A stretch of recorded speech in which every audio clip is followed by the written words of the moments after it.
Now, you know how they say from the horse's mouth? 100%. Thank you very much. Now you will help us out because people want to know how, when, where. Okay. So we can have that conversation this hour and we can get into this wonderful world of doing business, isn't it? Glad to be on. Thank you so much for coming this morning. That was my long-winded way of saying good morning and karibu sana. Asante sana. And good morning to you as well. Karibu. CT is going to welcome you now even more properly with today's proverb, and we're going to put you to work as though you don't have enough to do. And he goes to an African country every week. Okay. Don't ask me how. Just know that magic still happens in 2025. And then when he comes back, it's from a different country with different proverbs. So today you will interpret the proverb for us and tell us what it means to you. 100%. Sawa. Proverbs for the coming weeks will be from West Africa. The proverb for this week come from the country of Niger, whose capital is Niamey. Mm-hmm. And Niamey is situated in the southwest part of the country. 80% of this country is desert.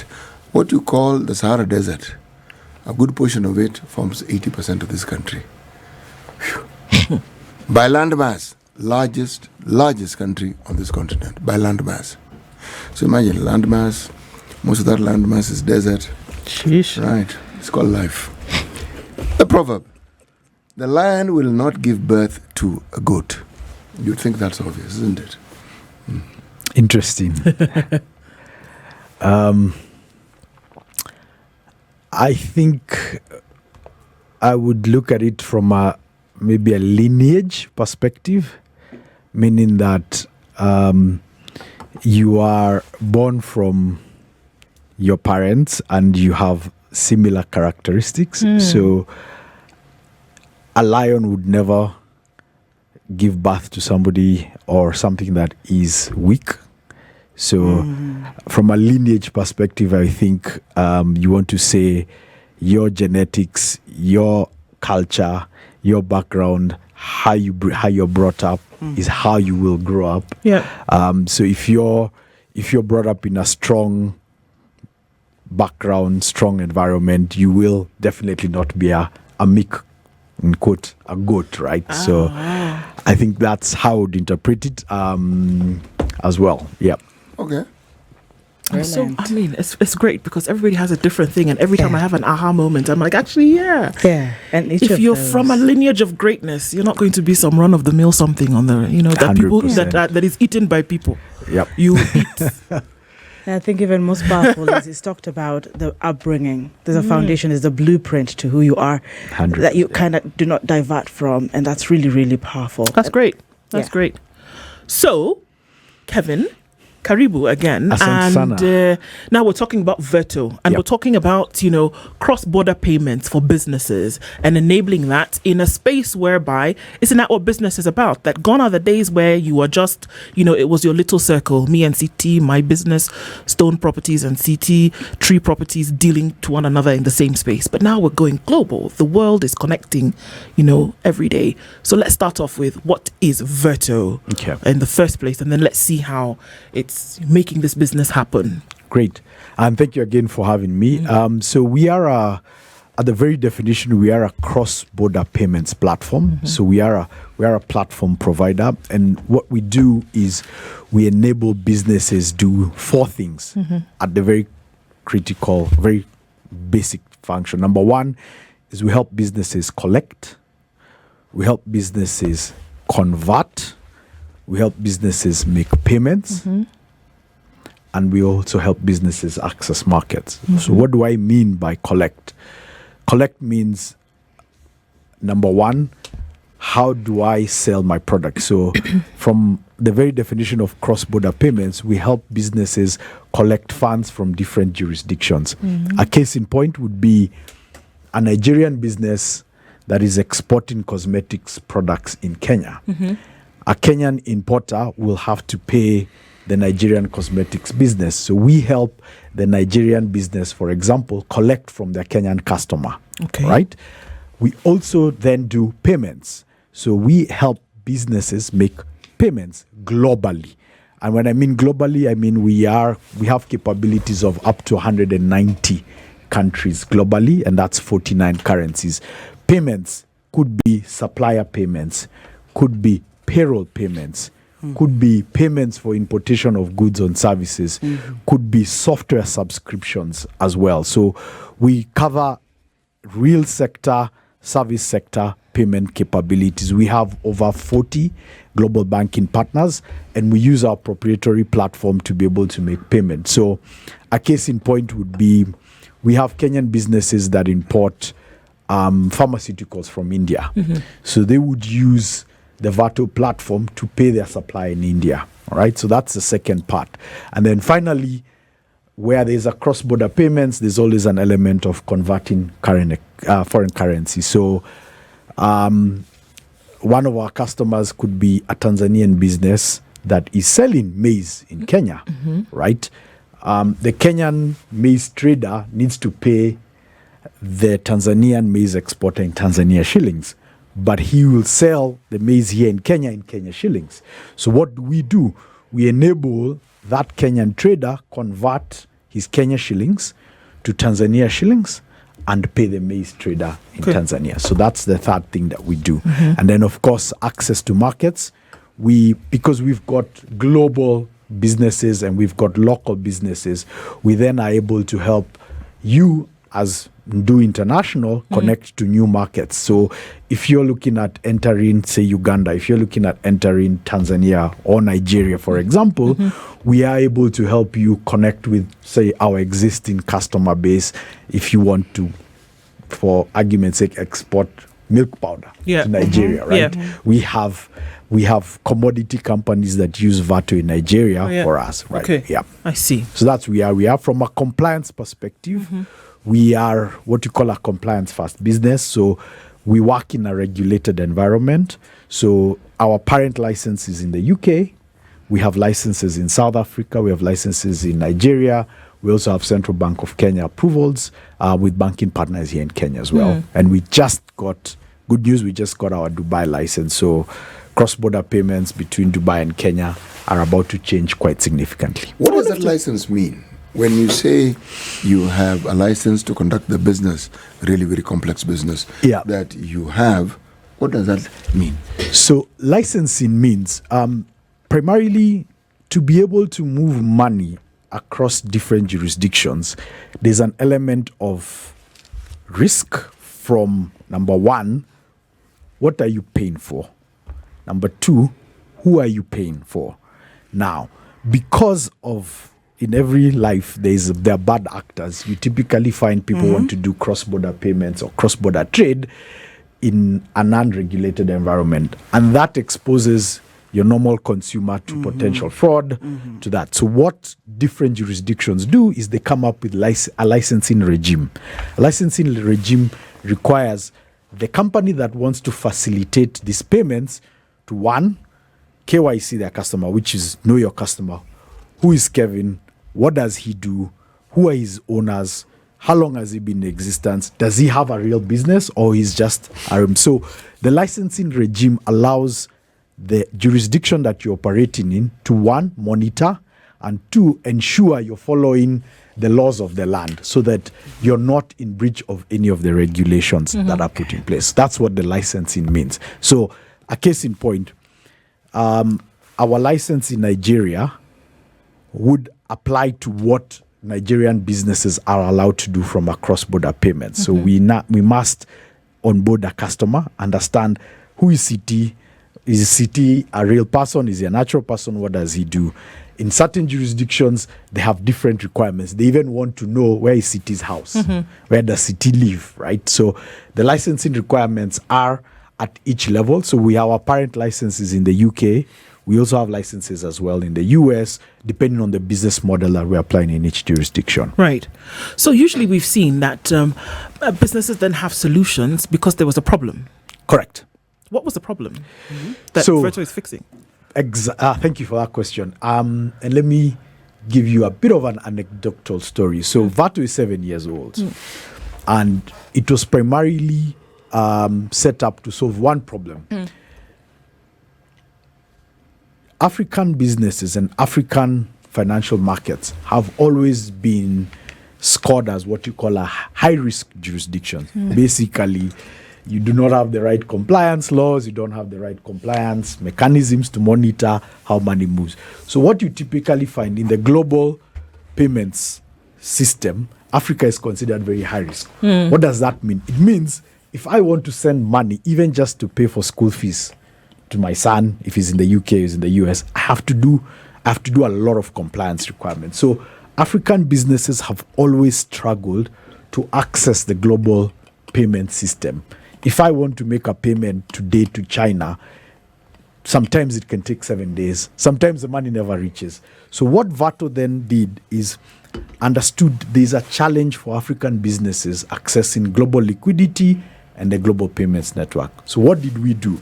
We said, if we were to be able to get the right licensing regime, meaning we get the highest compliance requirements and connect the different African businesses. So a Kenyan business now on the Verto platform can collect funds from a UK customer real time. Why? Because we are solving access to global payment system for African businesses. Before, you'd only have to rely on the traditional banking systems to be able to either make payments or collect. So we solve the problem of cross-border payments access for African businesses. The other thing that we solve is we help businesses open up new markets. One of the really exciting stories I like to tell is we have a flower exporter who uses our platform. They, of course, used to traditionally export to your European and the UK markets. Yeah. However, they used to get inquiries from a Senegalese buyer who wanted to import flowers from Kenya and sell in Dakar.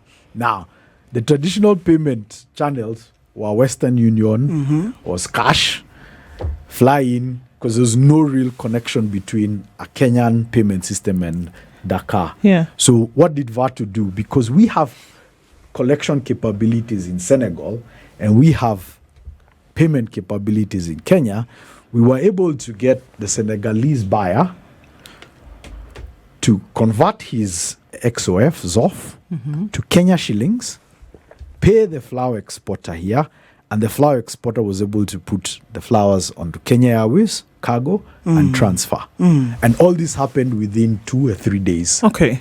So that's what we solve. One of the things we do is we help businesses open up new Now, I have markets. to ask this question. Okay. Yeah. I thought traditional banks do exactly what you've just said. So they do in yes and no. And let me explain the yes.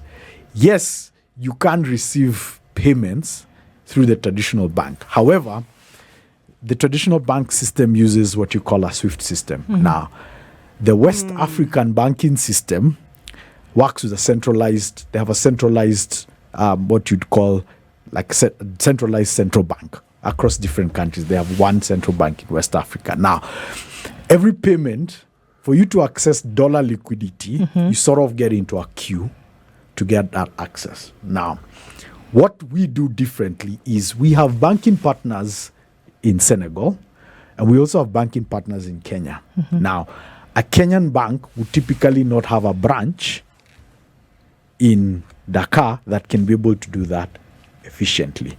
So what we do is we take our technology and connect our banking partner in Senegal and our banking partner in Kenya, and using our proprietary platform, you're able to do those payments in real time as well. So that's the difference. Now, I'm putting myself in the shoe of a business person, I mean, in the future perhaps, but what I think they would dread to be in a situation where they're inconvenienced, and I think you're trying to bring convenience throughout this.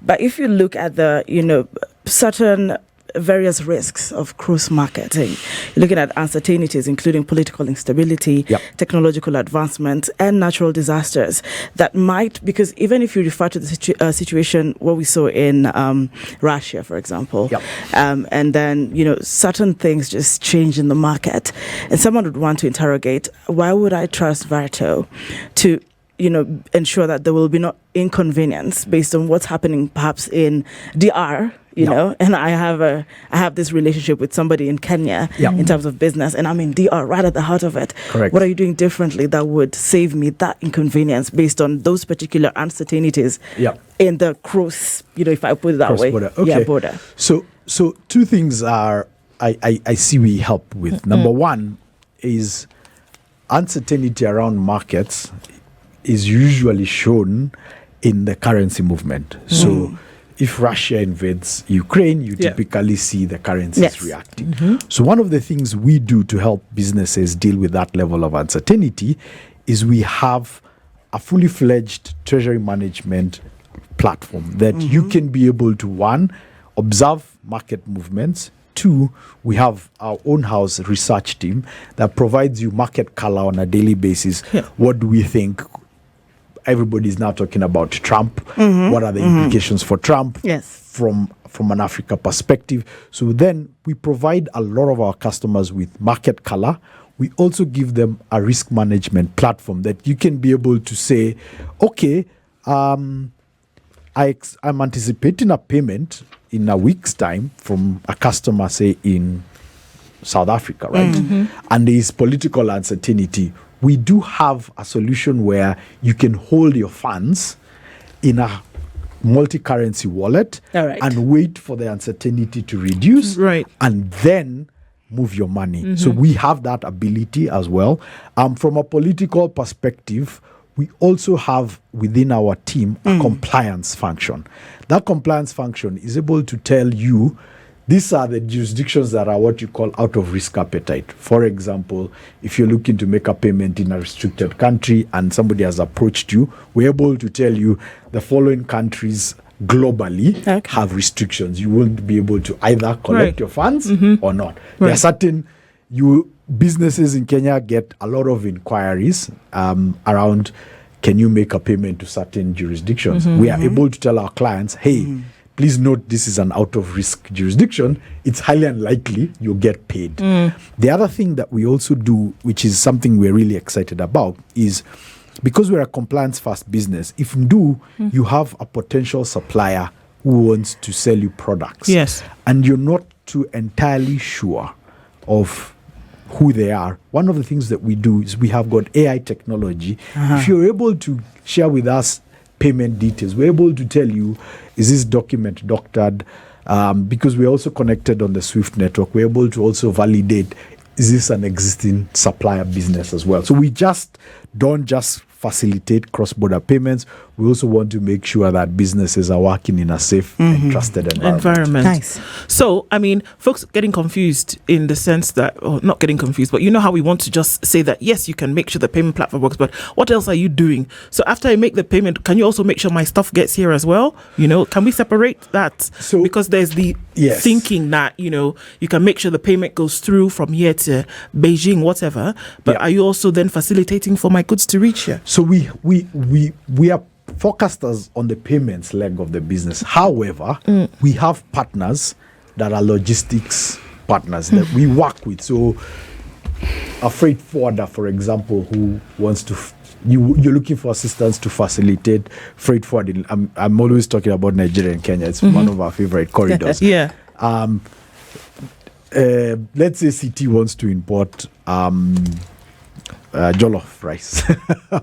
Let's say palm oil. Okay, even more accurate. So we do have freight. Yes, you do. You do want to import palm oil. What's with the face? I was doing well with the jollof rice, though I have no idea what it is. Okay, let's go with the palm oil. So let's say CT has secured an order and wants to import palm oil. We have partners that use Verto for cross-border payments, so a freight forwarder. So we would be able to tell you, hey, CT, we have a partner in Nigeria who, for example, can help you facilitate the movement of the goods, whether it's via air freight or via sea freight. Another case in point is, and this is something that we've done quite a bit, is we have a lot of digital marketing agencies that use our platform primarily to pay influencers across Africa. So I can help Du's business do some digital marketing. How? I will refer her to a reputable digital marketing agency that can be able to create content, create campaigns, and she would be able to pay for those services on the platform. So it's not just goods, but also services as well. Nice. let's look at, sometimes what they call the real situation on the ground. I run a business, right? Take a stab. Juice, it's juice. Yep. It's and the ingredients, for example, I don't get them here. I get them. You need to import them. I need to import them. Let me take a stab. I get them from Nigeria. Okay? Right. Excuse me. I get them from Nigeria. It's an established business. I have my certificates, everything, and I get onto your platform. The folks that I'm buying from, my ingredients, are not necessarily a registered business, right? There are traders in the market who sell this thing in bulk. Yep. But I still need to pay the folk in order to get the thing. Yep. How does Verto help me? Great. Excellent question. So let's take your scenario of the individuals, right? Mm-hmm. So what we do is, because we have banking partnerships in Nigeria, Du would be able to load her wallet in Kenya shillings on the Verto platform, convert those Kenya shillings to Nigerian naira. So she'll have Nigerian naira on the platform. Then if she needs to make a payment to the traders on the ground, they all have, using the NIBS, the interbank payment system, the NIBS payment, which is similar to what we call our Pesa Link. Yes. All you need to do is have the account details, the account number. Okay. And then from your Nigerian wallet, you then create them as a beneficiary. So Yemi Alade. But okay, let's go with it. One account number 123, and you just pay. And the beautiful thing about that is it's real time, and they will get a notification on their phone, and then they can gladly then release the So I don't have to have an account, for example, in the other country. I don't have to say, okay, that's brilliant. You don't have to have an account. And I'll do you one better do. Here we go. Let us say you are exporting Del Monte products. So you're a distributor for Del Monte. And you have found Del Monte yogurt. Delamere yogurt. As a good opportunity to sell in Nigeria. Yes. Now, what we are able to do for you is, if you find distributors in Nigeria who are able to buy the product from you, we can help you collect in Naira from those distributors. So you have your Delamere yogurt seated in a warehouse, nice chilled in Nigeria, and you say, okay, once you pay me, I'll release the product. So what Verto can help you do is do what you call local collections in Nigeria. So we will give you an account, named account called Ndu International. You just need to advise them, pay into this account number. Once you cite the funds, because it's real time, you then give instructions to your warehouse manager, release the product. That's brilliant. So one of the things that we are doing, we are solving for, and I like to give this example, is we've got a lot of Kenyan manufacturers that export into the region. So you find a Kenyan plastic manufacturer is selling products in Tanzania, is selling products in Cameroon, right? Your traditional cross-border payment would be the Cameroonian buyer gets cash dollars, gives it to his driver. The driver drives across from Douala to Busia. He deposits the money in a bank account. Ndu can only release the product when she has seen the cash dollars have been deposited in her account. Now, one of the things that we do is we can give Ndu Plastics exporters a collection account in Cameroon. That Cameroonian distributor or buyer deposits that money in local currency.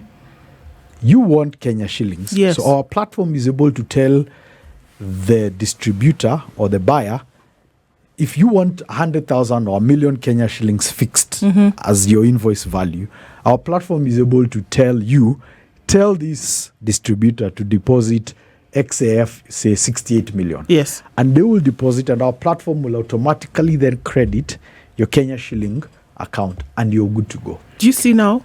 That's brilliant. And on that note, now, because you've done that, we'll give you yogurt. And even as CT will give you some Delamere yogurt just because you've told us how we can do business and make money. It's fantastic. Exactly. and he's so excited to do it. With that. And even as you enjoy it, I'm just thinking, because then there are certain things that we can't run away from, especially if you expose yourself to the market. And these are the primary sources of risks. And I'm just particularly on the risks. And I love how you're bringing out what you're talking about, what you're doing at Verto. And much of it is like empowering people. I know how much the youth have wanted these things to happen for them. And if you can actually do it globally, the better. But how do you maneuver around the equity price risk? I'm particularly, curious about that, because we can't essentially run away from those dynamics. Yep. The equity price risk and of course, you've touched on a lot of commodity risk, but in that essential part of the equity price risk, I know you said there's a way you kind of inform your clients, guide them through it, but perhaps if you could detail again around that element of equity. So on price risk, there's two categories of price risk. There's the foreign exchange risk, where if I want to sell a product in another jurisdiction, that jurisdiction or your buyer will have to, of course, have his local currency, right? And you want to be paid either in dollars or in Kenyan shillings. So there is that foreign exchange risk. And then there's obviously what you'd call, if you're selling a tradable commodity, sugar, oil, that there's, of course, the commodity, the actual change of the price. So as Verto, what we help with is a foreign exchange risk. Why? Because we are a cross-border payments platform. So on our platform, there's two things that we give you. We give you global accounts and local accounts and wallets. Now, to mitigate your foreign exchange risk, we give you multi-currency wallets. So I will give you up to 49 currencies. One of the things that we do to help you mitigate risk is we give you what you call a treasury management solution, where if you are anticipating to receive Nigerian naira, for example, and you are wanting to you're going to have to make a supplier payment in China in USD, we'll give you a dollar wallet, a Kenya shilling wallet, and a Nigerian naira wallet. Now, depending on your budgeting, so with every finance person, there's an element of budgeting. What is the exchange rate I am procuring the products at, and what are the exchange rate I'm going to sell the product at? So we do two things. We help you manage your wallet in the sense that if you have a target rate, let's take with our currency, Kenya shilling to dollar. Let's say I want to target a rate of 129 to convert. What we're able to help you is you're able to hold Kenya shillings in your wallet, and at the point in which we'll send you a trigger, right? We'll send you a trigger that there's a rate alert. The rate is currently at 129, okay? We also have a product called the Verto Marketplace, which helps you essentially almost do it like an auction.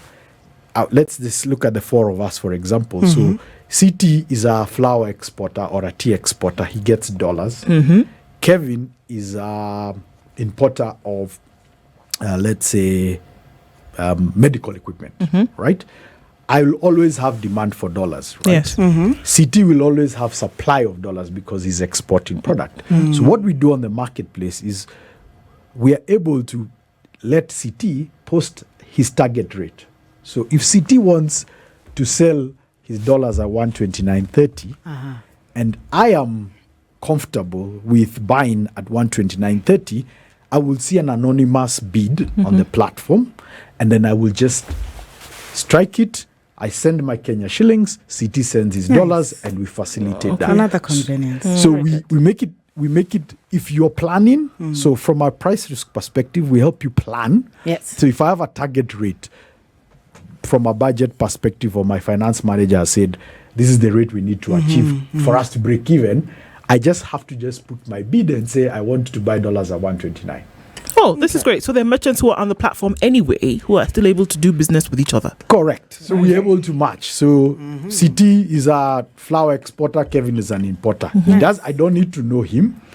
Verto will facilitate. All that CT needs to do is put a bid, or I can also put the bid. And if CT likes my offer, then they take it up on their platform as well. Okay. So, how has this actually changed businesses that you've seen? Maybe starting off,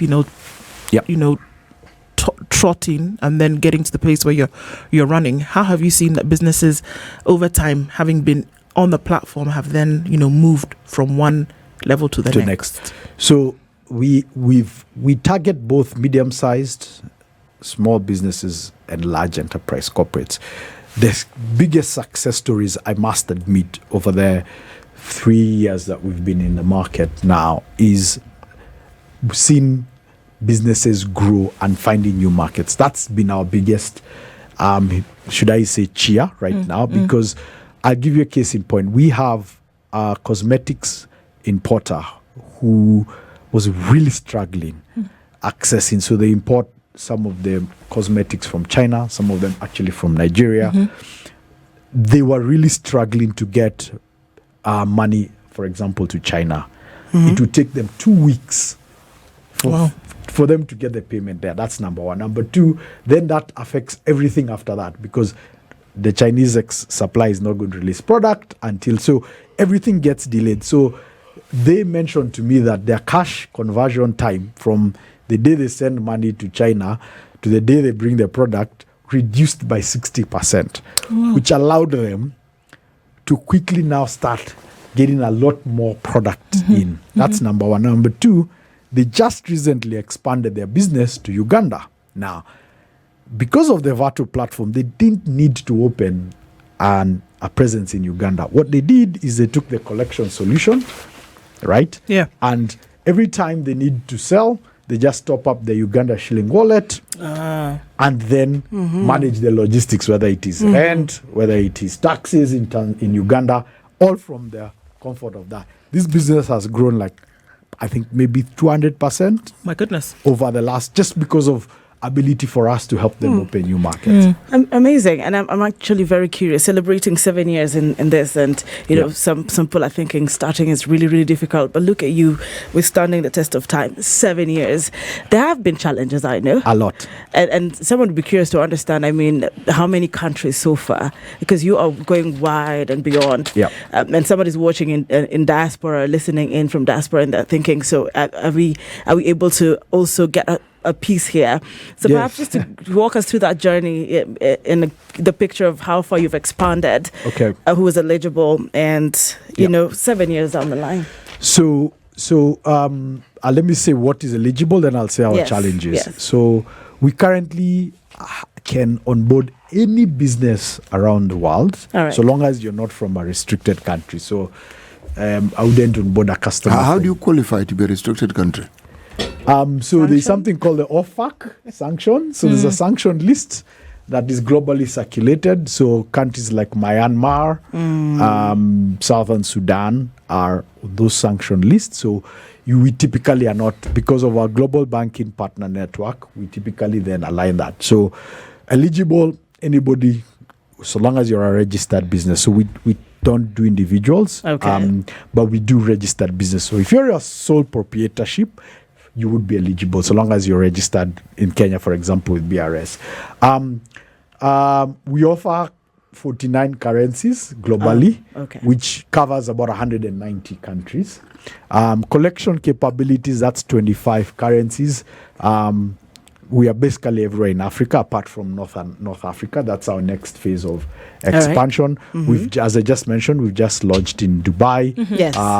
We think that's going to be a big opportunity, because East Africa's is about maybe $25-30 billion a year in Dubai, UAE, Kenya cross-border payments. So that's a big channel.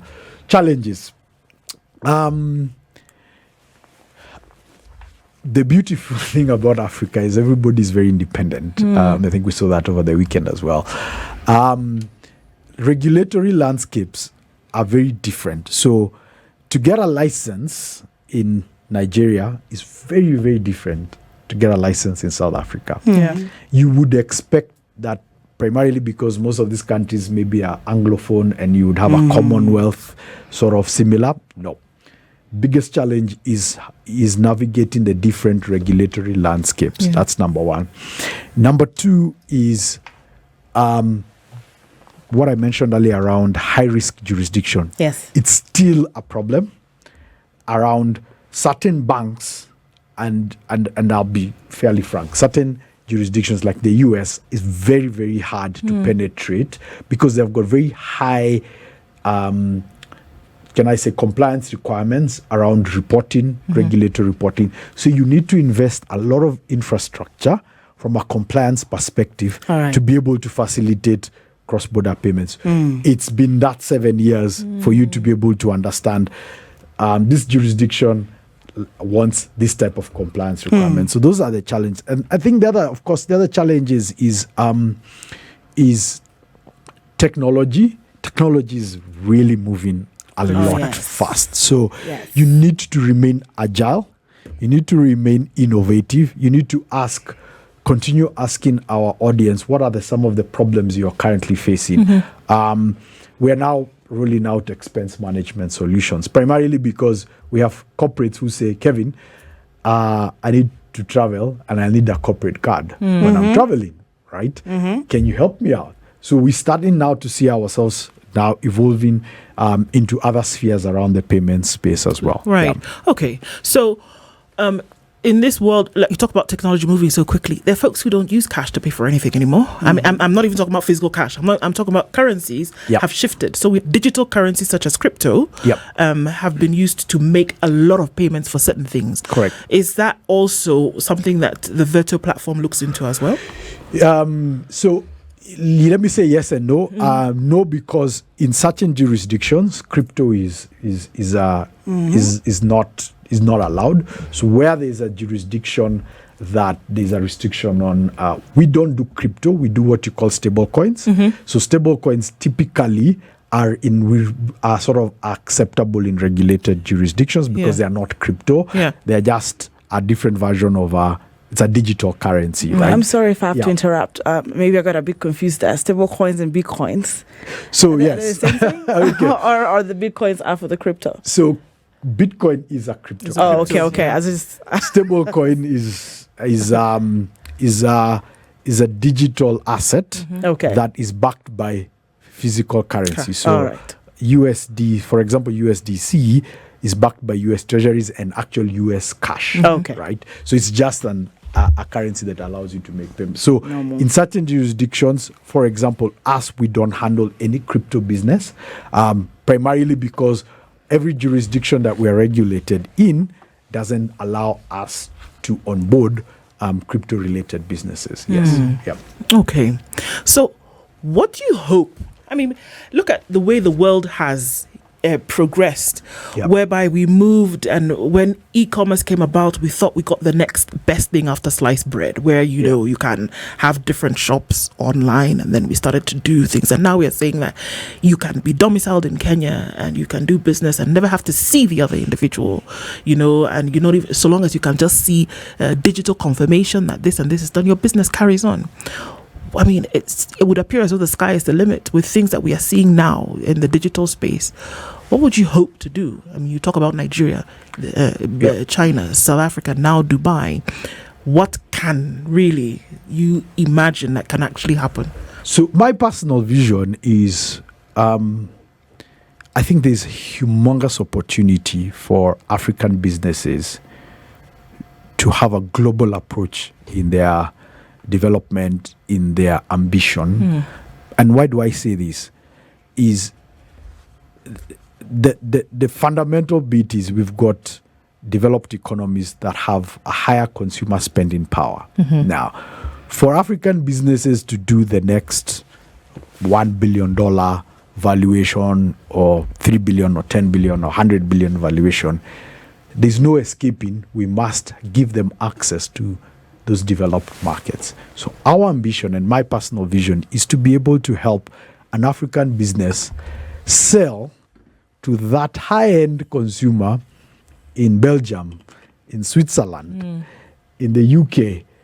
We are famed for our tea. Why can't we go direct to consumers and get a lot more value than having to sell through an aggregator, a broker, where your margins are compressed. So our ambition as Verto is we want to open up global market access, and we think that, I mean, just statistically, just Africa cross-border payments is only $400 billion. It doesn't sounds a lot, but it's really not. It's only. You need to look at CT's face for you to understand that it's only $400 billion. Yeah, it's nowhere near what the global. Global trade is something like 90 trillion. So we are barely scratching the surface as Africans. So that's our ambition. That's where we think the opportunities are, and that just means we need more Vertos. I think there's still a lot of room for other players to innovate for us, so that we can facilitate a lot more business expansion for African businesses. I think the last thing I would say, though, from me is, what you've just said, that you're actually encouraging other people to come up with more Vertos, but I think different versions. They shouldn't be you. Let's just have you. But William Blake. It's very, very intriguing. What is now proved was once only imagined. And this is to celebrate what you're doing. What is now proved was only once imagined. And now we have a Verto that is working for you across, different borders. So do reach out to them. That's just to encourage you that it is now proven that it works. Congratulations. Thank you. And do not hold your ambition back as a business. Verto is here to help you. If you're sitting back and you're wondering, how do I expand? Talk to us, vertofx.com. We've got a fully fledged team here locally, and we support Africa. So we really just want to help you grow your business as well. Fantastic stuff. And then, CT, you're going to get to the 400 billion. You don't even worry. No. Nimelewa. You got it. I'm saying in Kiswahili. Nimelewa. Hawapeani loan. Kevin Nganga is the country director for Verto, and he's been sharing those insights and really being able to push African business as a pillar.